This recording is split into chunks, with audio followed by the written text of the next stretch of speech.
Hello, Blue Devils. We are back today for our fourth installment of our financial learning series regarding school district revenue, operating expenses, and the upcoming levy campaign on May 3rd of 2022.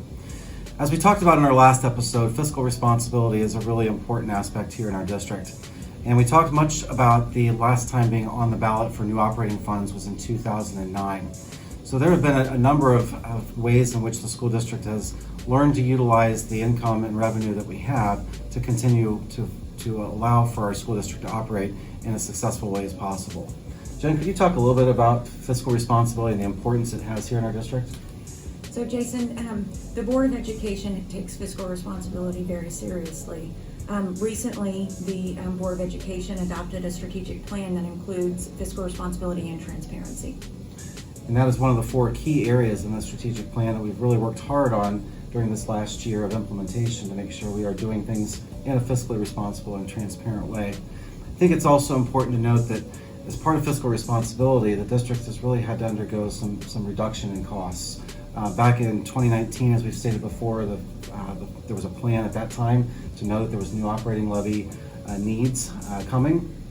But as a result of the pandemic, the Board of Education took action to postpone that operating levy, and it really put us in a position of having to do some budget reductions.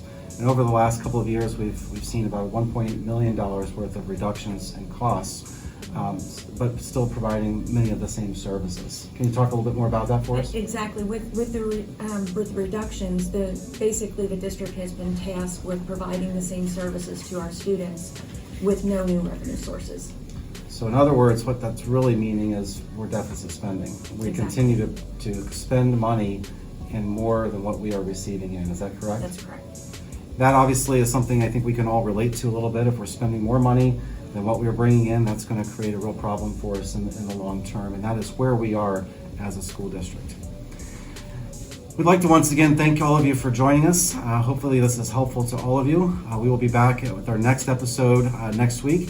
Talk a little bit about a different topic in our school district finances, and that is our school district properties and how that has an impact on how we operate as a school district. Again, thank you for listening. Look forward to seeing you next time. Go Blue Devils.